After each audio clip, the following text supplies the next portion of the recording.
Hadirin sekalian dirahmati Allah. Subhanallah, perjalanan sejarah berikutnya membuktikan dari pernikahan Asim ibn Umar ibn Khattab dengan anak putri dari penjual susu tadi yang berakidah lurus. Setelah Umar mendapatkan cucu seorang perempuan yang sangat cantik. Cucu perempuannya inilah nanti kelak menikah dengan Abdul Aziz ibn Marwan. Pernikahan dengan Abdul Aziz bin Marwan dari klan Bani Umayyah. Itulah nanti yang melahirkan seseorang yang Imam Ahmad itu mengatakan salah satu tabi'in yang ucapan dan perbuatannya dijadikan hujjah adalah orang ini, cicit dari Umar bin Khattab. Dialah Umar bin Abdul Aziz, seorang yang ketika Sulaiman ibn Abdul Malik meninggal dunia, Sultan saat itu, dia meninggalkan pilihannya dalam sebuah surat di mana ulama saat itu Raja bin Walid membuka, ternyata yang menggantikannya itu adalah dia, Umar bin Abdul Aziz. Pilihannya jatuh pada Umar bin Abdul Aziz.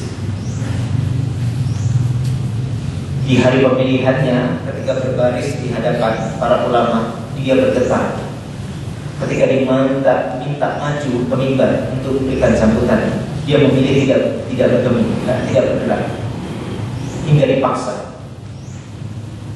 Lalu ketika dipaksa, dia pun meminta agar mereka semua yang hadir di saat itu membatalkan pembaiatannya. Dia tidak bersedia, dia tidak bergembira sama sekali. Raja Walid saat itu sebagai ulama menyaksikan, demi Allah, ketika Umar bin Abdul Aziz terpilih dibacakan dalam sebagai khalifah saat itu berikutnya, dia menangis sehingga seluruh yang hadir menangis, seakan-akan Masjid Bani Umar saat itu menangis bersama mereka karena penolakan Umar bin Abdul Aziz terhadap jabatannya. Tetapi mereka pun berdiri semuanya menyatakan, kami tidak menginginkan selain dirimu.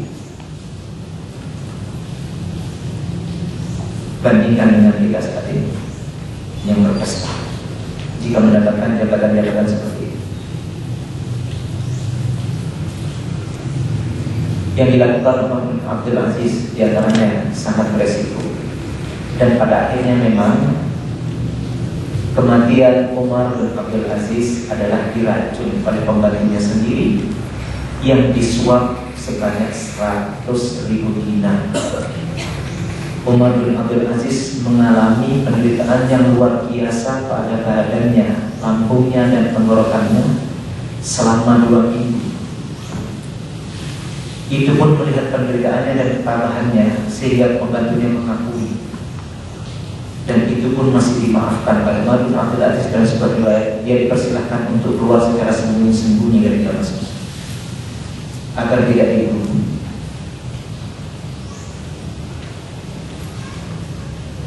Di antara yang dilakukan ketika dia diangkat menjadi khalifah adalah meminta pertama kali dokumen kekayaan Bani Marwan, keluarga terdekat, karena dia adalah Umar bin Abdul Aziz ibn Marwan.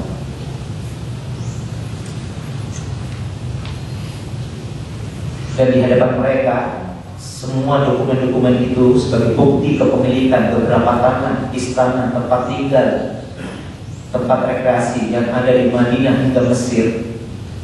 Di hadapan mereka, Umar bin Aziz mengatakan, kalian semua telah mendapatkannya secara zalim dan aku telah menyaksikannya. Saat ini tidak ada lagi hak kalian atas tanah-tanah ini. Semuanya kita kembalikan kepada kaum muslimin. Disitulah dia merobek-robek dokumen itu di hadapan mereka semua. Di antara yang dirobek dokumennya terdapat Abbas ibn Malik ibn Abdul Malik ibn Sulaiman ibn Abdul Malik. Abbas ibn Malik ibn Sulaiman ibn Abdul Malik masih keluarga sultan sebelumnya dalam satu klan Bani Umayyah. Dia berkata kepada Umar bin Abdul Aziz, "Wahai Umar, kembalikan hakku. Apa kalau tidak, syairku bagimu syairku dan bagimu syair." Itu seperti sebuah ancaman, pernyataan permusuhan. Maka dijawab oleh Umar bin Abdul Aziz, "Diam engkau Abbas, atau Muzahim akan memenggal kepalamu." Dia pun terdiam. Setelah itu selesai dengan keluarga terdekatnya, Umar bin Abdul Aziz melanjutkan dengan keluarga besarnya. "Serahkan kepada aku dokumen kekuasaan Bani Umayyah." Saat itulah dia mulai memeriksa satu persatu, yang bukan hanya dia merobek. Sehingga dia pun meminta, melihat begitu banyaknya dokumen, dia meminta kepada Muzahim sambil dengan keras memegang kerahnya. "Muzahim,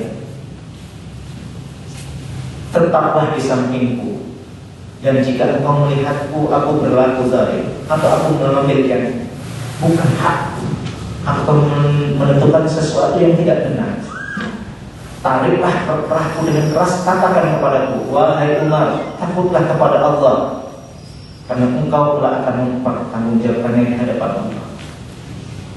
Dan itulah yang senantiasa dilakukan oleh Muzahim. Muzahim ini dulu adalah budaknya, pembantunya, tetapi dipilih menjadi menteri dengan sebuah alasan yang tidak pernah diceritakan oleh Umar bin Abdul Aziz. Sampai Umar bin Abdul Aziz sampai Muzahim memaksa, "Wahai Amirul Mukminin, apa yang menyebabkan engkau memilihku?" Maka dijelaskan, "Sungguh aku tanpa sepengetahuanmu, aku telah pernah melihatmu sholat di tengah padang pasir, sholat Tuhan di tengah padang pasir, memohon ampun kepada Allah, meminta petunjuk kepada Allah, dan engkau nampak begitu ikhlas. Dan sungguh aku mencintaimu karena engkau begitu cinta kepada Al-Quran." Itu kriteria yang dinomorsatukan oleh pemimpin kita itu, pemimpin kita.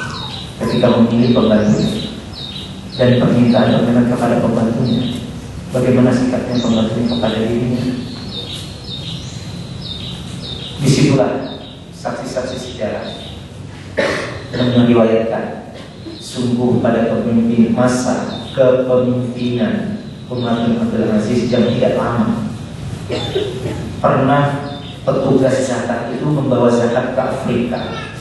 Ternyata tidak didapatinya orang yang berhak menerima zakat, karena saat itu semua orang makmur, sejahtera. Karena apa? Sampai para pemimpin di daerah-daerah pun meniru pemimpinnya. Dan Umar bin Abdul Aziz benar-benar banyak telah melakukan penggantian kepada pemimpin-pemimpin yang zalim, termasuk sepupunya, dengan mengatakan, "Kamu wahai zalim, karena aku telah melihat dengan mata kepalaku sendiri, engkau telah mendudukkan orang di tengah padang pasir, mencambuknya dan mencaci makinya, padahal dia benar, engkau salah. Dan engkau wahai zalim pernah menumpahkan darah saudara seimanmu hanya demi menjilat kepada pemimpinmu saat itu." Semua itu diganti, diperbaiki dalam waktu. Itulah gambaran-gambaran jika kita mau mengambil pelajaran. Dan tentunya banyak sekali kisah-kisah yang terbaik. Peristiwa juga peristiwa-peristiwa yang lain tentunya mengiringi semua peristiwa-peristiwa yang baik ini dalam pandangan kita, dan kerangka pikir yang telah saya sampaikan pertama tadi. Tapi itu sama sekali tidak menutup kebaikan-kebaikan ini. Maka jika kita ingin benar-benar belajar, nilai dari semangat itulah yang seharusnya menjadi pelajaran bagi kita, dan harus kita kawal terus. Karena dengan itulah sebenarnya kekuatan umat ini, karakter umat ini yang paling dekat dengan kita, seperti di Indonesia saja. Coba bayangkan, Pak Nasir itu begitu selesai diberhentikan dari jabatan Perdana Menteri, ketika akan diantar dengan mobilnya, Pak Nasir menolak. Tidak, ini adalah mobil Perdana Menteri, saya bukan Perdana Menteri lagi. Pak Nasir pulang memilih dengan naik becak.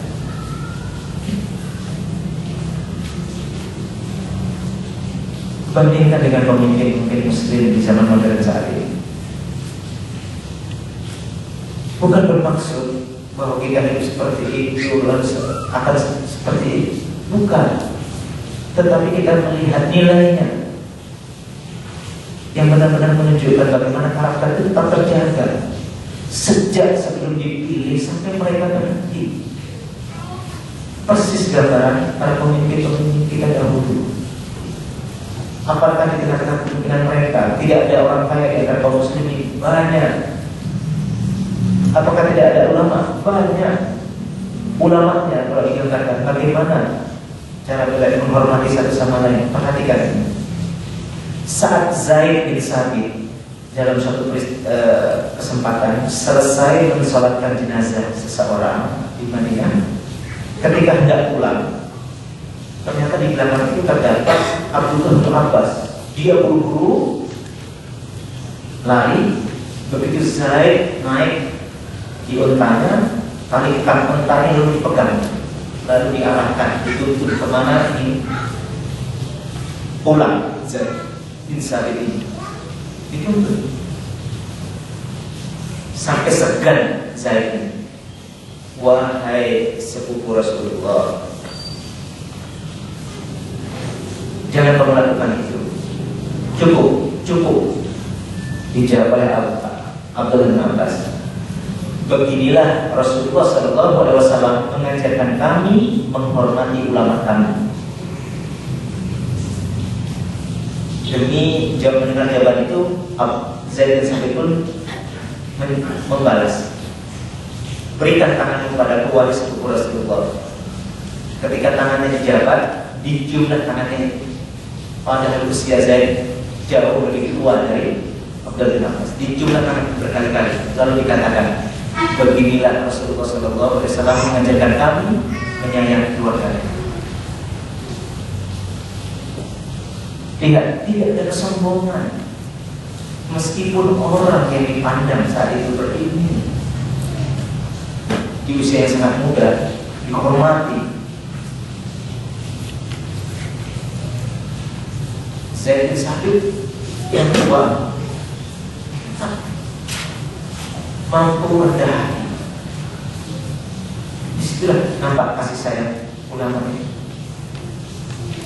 Mari kita bandingkan dengan keadaan kita saat ini.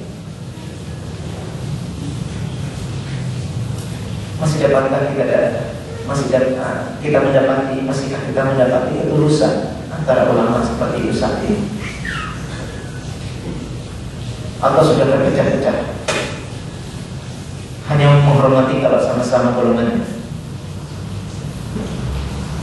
Atau sudah saling menjatuhkan? Oleh karena itu, sebagai penutup dari semua ini, saya ingin mengulangi apa yang telah diingatkan oleh Rasulullah SAW.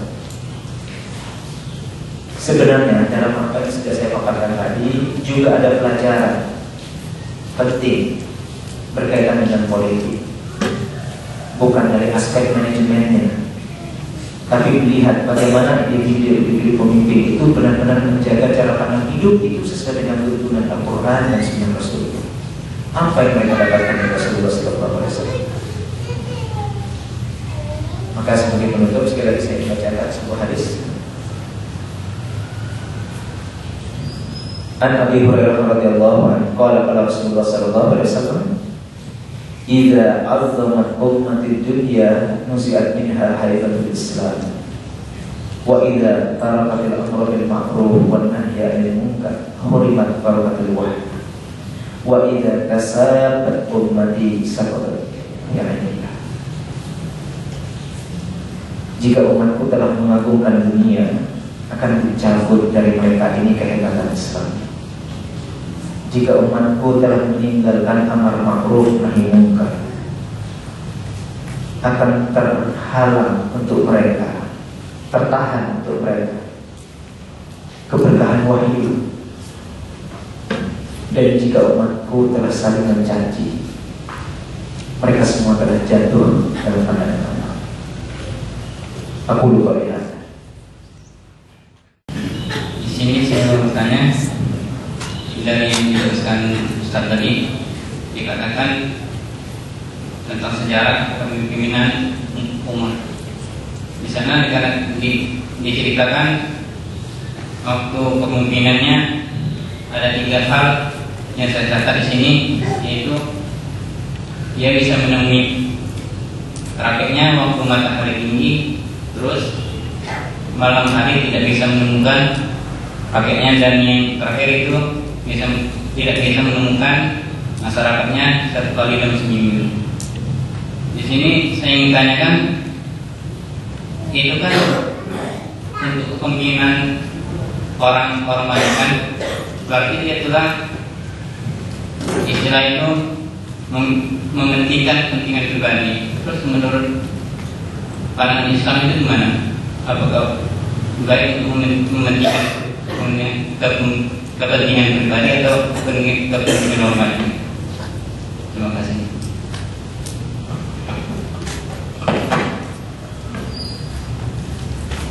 Ya, pertama saya ingin meluruskan dulu.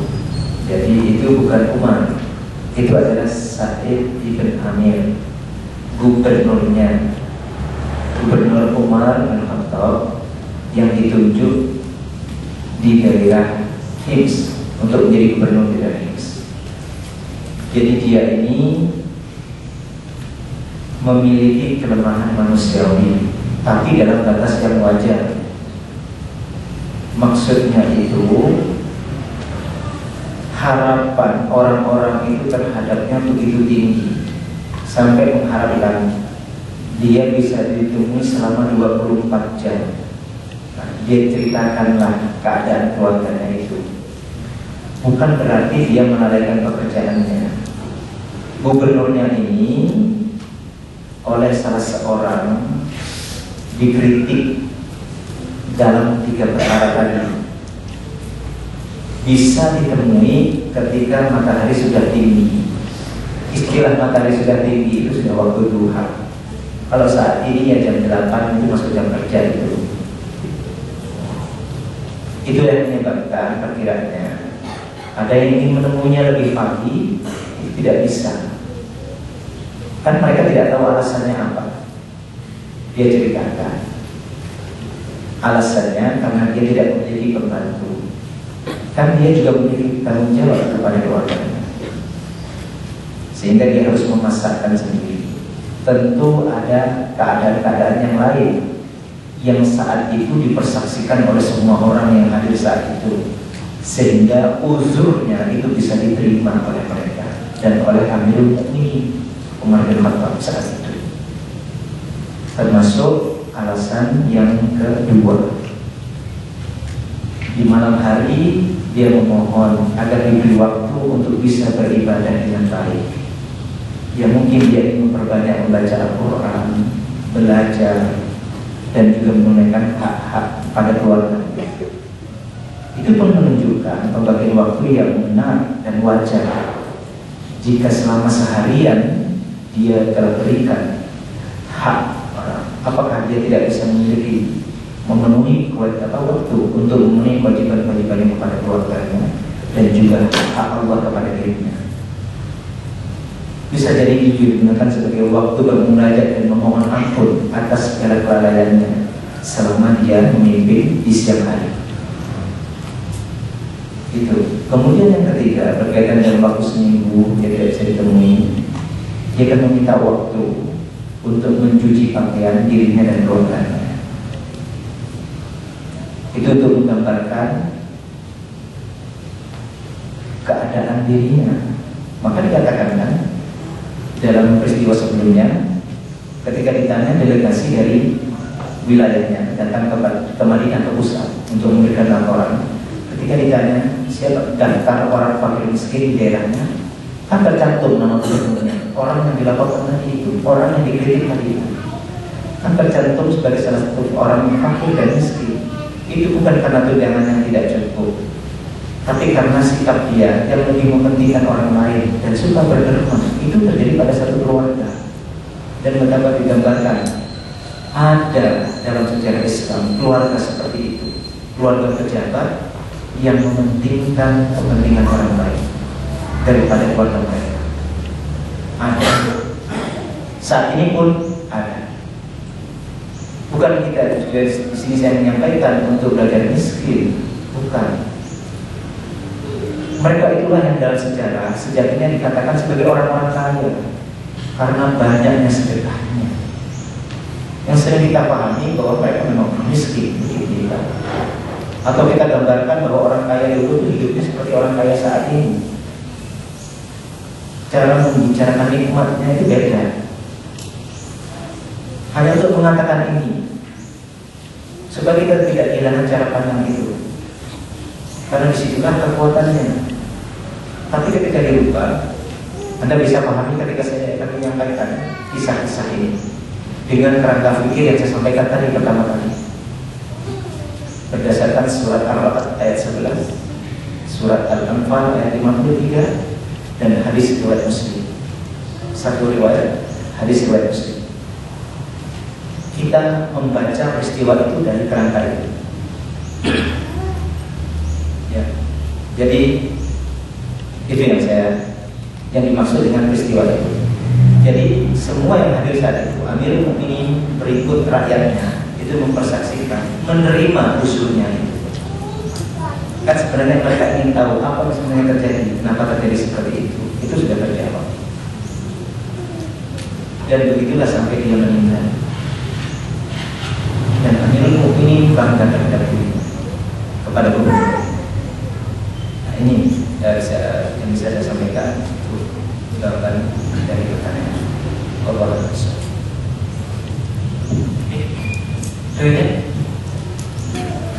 Siapa ada? Assalamualaikum warahmatullahi wabarakatuh. Nama saya Allah. Saya dari Istiqamah Komunitas di Jatim. Kebetulan saat ini saya sebagai pimpinan organisasi di mana di bawah saya banyak organisasi juga, dan kebetulan di atas saya juga adalah pihak dari kampus. Kebetulan saya adalah presiden dari kampus. Namun saat ini saya masih merasa bahwa saya kurang cocok jadi seorang pemimpin karena saya masih belum bisa menahan tekanan dari atas dan dari bawah. Bagaimana cara saya untuk menyikapi itu? Kemudian banyak organisasi di bawah saya. Kebetulan saya masih junior dan orang-orang di organisasi bawah saya itu udah senior gitu ya. Kebetulan saya masih baru dilantik. Nah, bagaimana menyikapi hal tersebut gitu? Karena saya saat ini juga di organisasi saya merasa sendiri, dan saya juga membentuk banyak sebuah organisasi sebelumnya. Namun setelah saya jadi presiden di kampus, organisasi lain itu terbengkalai dan saya merasa gagal sebenarnya sebagai pemimpin. Itu aja dari saya. Terima kasih.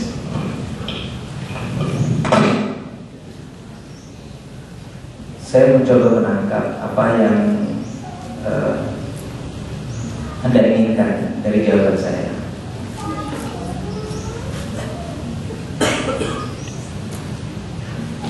Anda mungkin merasa menerima ini, tetapi karena begitu banyak bebannya sehingga ada yang terbengkalai. Tentunya ada hal-hal yang bisa kita pahami berdasarkan sunnatullah. Sunnatullah itu adalah ketetapan Allah yang berlaku dalam kehidupan kita. Nah, di antaranya bahwa kita diberi pilihan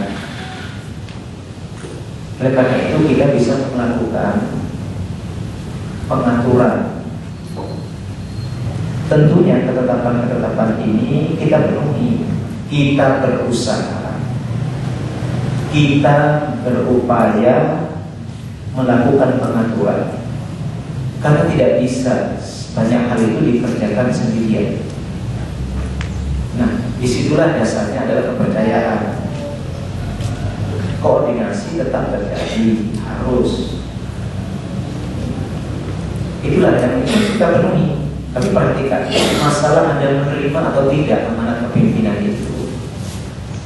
Banyak peristiwa-peristiwa itu terjadi, seperti kasus tadi Umar bin Abdul Aziz. Tapi ada yang lain, contohkan. Di salah satu zaman kepemimpinan Bani Abbasiyah, Daulah Abbasiyah, ada salah satu sultan yang merasa tempat atau jabatan qadhi itu kosong, hanya cocok untuk beberapa ulama. Dia memilih 4 ulama. Di antaranya Abu Hanifah dan Imam As-Sawri. Ketika mendengar bahwa mereka dipanggil oleh sultan, oleh khalifah saat itu untuk jabatan qadhi, Imam As-Sawri ini melarikan diri sampai ke dermaga dan bersembunyi di bawah kapal yang sedang berlabuh. Itu menghindari jabatan. Imam Abu Hanifah itu tenang dengan mengatakan, wahai khalifah, aku ini bukan orang Arab murni, maka orang-orang Arab tidak akan mudah menerima perkataanku.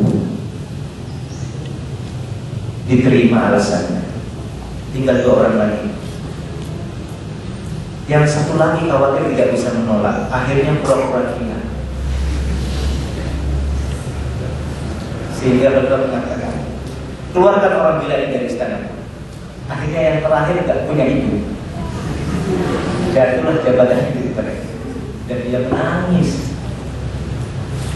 Tapi dia meminta konsekuensinya, bahwa selama dia menjabat, dia minta dibantu. Kalau Anda terpilih, Anda harus minta dibantu kepada orang-orang yang memilih Anda. Itu konsekuensinya, karena bertugas banyak dan itu tidak akan dikerjakan sendiri. Kalau itu tidak berjalan, kembalikan amanat itu. Karena kalau tidak, Anda kan yang menang. Ataupun kepada orang di mana yang memberi amanat, jelaskan bahwa Anda membutuhkan mereka. Karena ini bukan sesuatu yang diinginkan, tetapi ini demi kemaslahatan. Karena posisi itu tetap tidak boleh kosong. Anda membiarkan posisi jabatan itu kosong, lalu akhirnya diberikan kepada orang yang tidak pantas, tidak berkomitmen, orang yang tidak mencintai, bahkan orang yang rusak, kan rusak semua. Kejadian-kejadian seperti itu di dalam buku-buku sejarah kita banyak pelajaran. Tidak di timur, tidak di barat, tidak di utara, tidak di selatan. Banyak pelajaran demi pelajaran. Jangan begitulah. Keberlangsungan kita menghadapi ujian Allah ini juga gangguan syaitan yang menurunkan kualitas amal, menurunkan kemajuan peradaban Islam. Tapi dengan semangat tadi, semoga nilai-nilai yang substantif dari apa yang saya sampaikan ini dapat kembali sebagai ilmu dan bermanfaat. Ya.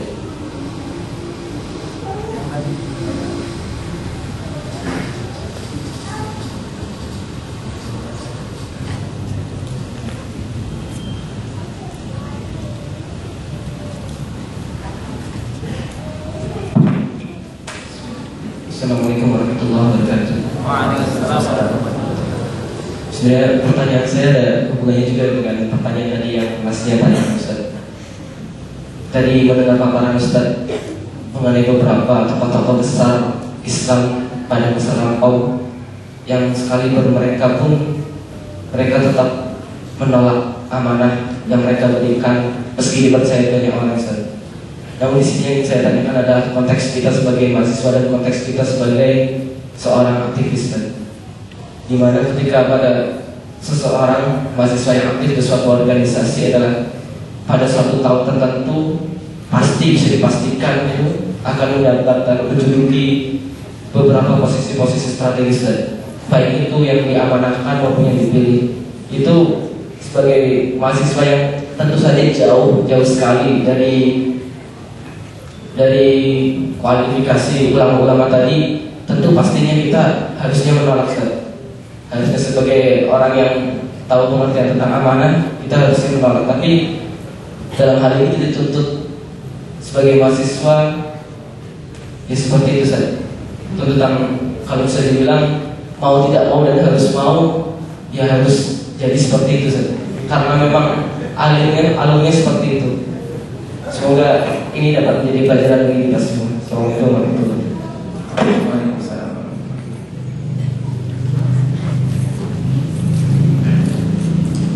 Sebelum saya jawab, tolong dipahami.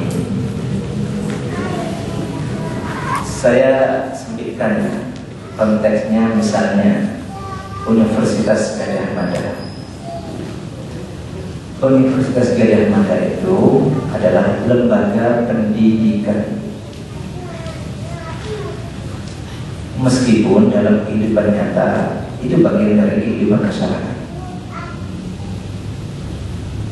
Yang saya tahu, sejauh yang saya tahu, yang menghuni UGM itu, sivitas akademiknya itu tidak kurang dari 50.000 orang dari seluruh Indonesia, bahkan dari luar negeri. S1-nya itu tidak kurang dari 40.000. Program pasca sarjana tidak kurang dari 10.000. Itu perkiraan saya yang aktif. Kalau mengingat rata-rata tingkat kelulusan, ditambah yang masih betah berlama-lama di kampus, itu sebuah wadah yang sangat bernilai. Itu sebuah wadah untuk belajar dan berlatih. Saya memandangnya itu untuk belajar dan berlatih. Ya sebenarnya tidak sampailah kalau kami memastikan, tidak. Karena prosesnya itu pakai proses, saya yakin menggunakan proses-proses bermusyawarah. Hanya saja proses musyawarahnya itu ada yang sehat dan kadang-kadang ada yang tidak sehat, sehingga tidak bisa dibedakan mana bermusyawarah, mana yang memberi perintah saja. Jadi musyawarah itu cuma mendengar pemberitahuan, itu beda sama musyawarah yang benar-benar mendiskusikan. Misalnya memilih seseorang itu untuk diajukan, apakah dia memenuhi kualifikasi atau tidak memenuhi kualifikasi. Saya rasa itu semua sudah tertulis, aturan itu sudah tertulis. Tapi ketika aturan itu dilanggar berdasarkan like and dislike, suka atau tidak suka, perasaan enak, nyaman, bukan, seharusnya didiskusikan lebih transparan, apa adanya, menyampaikan. Satu memiliki kelebihan tapi memiliki kekurangan, demikian. Satu memiliki kekurangan tapi memiliki kelebihan, demikian. Saya rasa itu harus dibicarakan proses. Saya rasa mulai proses seperti itu. Tapi saya inilah kejadiannya. Ketika mendapatkan itu, konteksnya begini. Ini bagian dari pendidikan dan pembelajaran. Bagian dari pendidikan dan pembelajaran siapa ini? Bagian dari pendidikan dan pembelajaran. Nah, sebenarnya semangat untuk meniru nilai-nilai itu harus terbukti di situ. Tunjukkan. Makanya saya katakan, kalau diminta apa yang harus dilakukan secara praktis untuk membuktikan bahwa karakter itu ada pada diri kita. Tunjukkan sebagai karakter-karakter pekerja keras. Tunjukkan sebagai karakter-karakter pembelajar yang sangat serius. Tunjukkan sebagai karakter-karakter yang berprestasi, sehingga indikator-indikator itu terpenuhi secara wajar. Tidak pernah supaya tidak dijadikan alasan bahwa kegiatan-kegiatan ini telah membunuh, hampir menyita waktunya untuk belajar sehingga menurunkan kualitas keilmuan, ngantuan, IPK rendah, awet di kampus, tak jelas tujuannya. Karena tempat latihan itu kan berjenjang dan tidak semua memiliki kesempatan untuk satu tempat kan. Mesti kan ada pilihan, dipilih. Saya rasa terpilih itu sebuah karunia. Maka dipenuhi dengan semangat, dengan tanggung jawab, dan tampakkan itu karakter dari nilai-nilai yang kita sudah pernah belajar semua. Dan secara manusiawi sajalah berjalan itu. Tidak seakan-akan kalau kalian mencari sesuatu atau menjaga sesuatu di kampus ini, kalian lalu menguasai atau seakan-akan mengetahui semua perkara kampus ini, atau membayangkan kampus ini adalah Indonesia, kalian presidennya. Nilai-nilai itu harus tetap hidup, ada, dipraktekkan. Jalannya langsung beda. Cara berbicaranya bagaimana? Ya biasa saja, wajar seperti itu kita. Ingatlah seperti Abu Bakar. Sebelum dia akan menjadi khalifah itu, kebiasaan di pagi hari Abu Bakar itu adalah memerahkan susu ibu-ibu Madinah. Itu gak dimintai, langsung gitu. Setelah diangkat menjadi khalifah karena kesibukannya, dia pernah terlupa sehingga ibu-ibu terbengkalai sampai tidak terlihat oleh Abu Bakar didatangi lagi. Kenapa kalian tidak mau meminta bantuanku?